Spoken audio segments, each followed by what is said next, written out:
Never thought my best friend could betray me.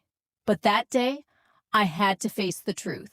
I was walking slowly through the London University campus, feeling the cool breeze brush against my face. The leaves on the trees rustled softly, the distant chatter of students around me mixing with the faint hum of the city. And then I saw her, Emma. She was sitting on a bench, completely relaxed, laughing lightly, holding my boyfriend Jack's hand. It was like I didn't even exist. My chest tightened. I froze in place, unable to move, unable to speak, as my heart sank deeper and deeper. Emma and I had been inseparable since childhood. We shared every secret, every dream, every fear. When we came to London for university, we even shared an apartment. I trusted her completely, like a sister. She was the one person I could always rely on. I never imagined that someone so close to me could hurt me in such a way. And then there was Jack. I had met him in one of my classes. From the very first day, there was something about him. His kindness, his humor, his patience. He always knew how to make me smile, even on my worst days. Over the months, our conversations grew longer. Our laughter grew louder, and slowly, our friendship turned into love. When we finally started dating, I was over the moon. I was so happy that the first person I told was Emma. I wanted to share my joy with the one person I trusted most. At first, everything seemed perfect. The three of us often spent time together. We walked through the streets of London, stopping at little cafes, sipping coffee and sharing stories. We laughed, joked, and created memories I thought would last a lifetime. But slowly, little things started to bother me. Emma and Jack would text constantly. Whenever I entered a room, their conversation would suddenly stop. I tried to ignore it, telling myself that I was just imagining things, because I trusted them both. But one afternoon, everything became painfully clear.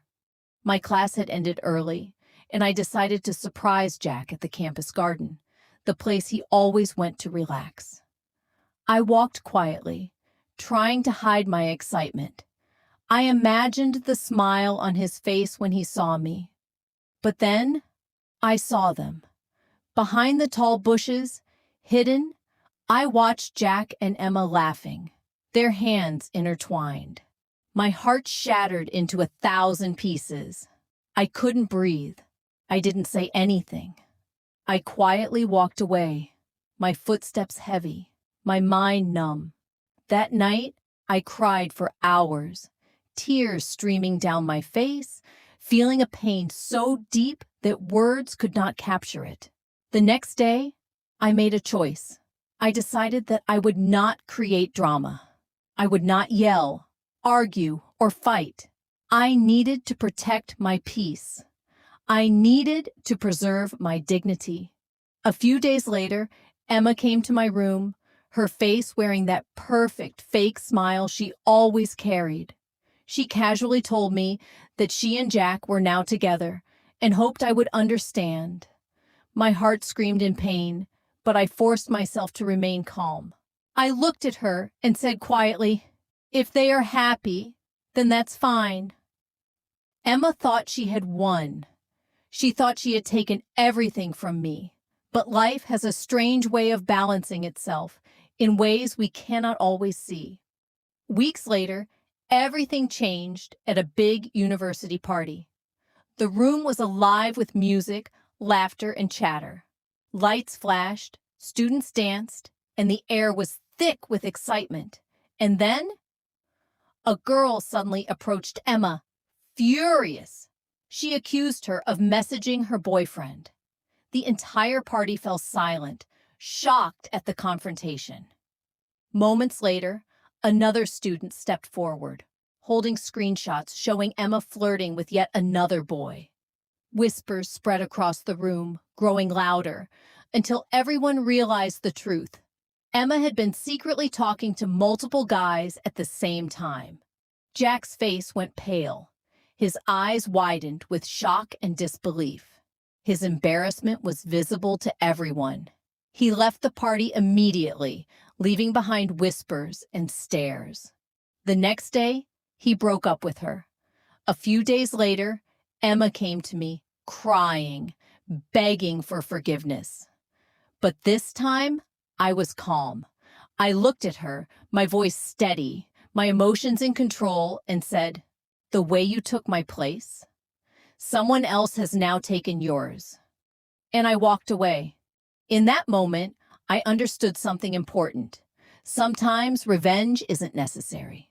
Karma, quiet and patient, always finds a way. It doesn't rush. It doesn't falter. It simply works. I moved forward. I gave my heart peace. I understood that life is temporary, that pain and betrayal are only moments in time. Truth and honesty always find their way to the surface. Betrayal, heartbreak, and suffering are temporary, but peace, dignity, and self-respect are forever. Now, when I walk through the campus, I feel lighter. The air feels clearer. I smile quietly to myself, knowing that I did not need to fight, shout, or plot revenge. Life has its own way of correcting wrongs. And in that correction, there is a sense of calm, of balance, and, oh,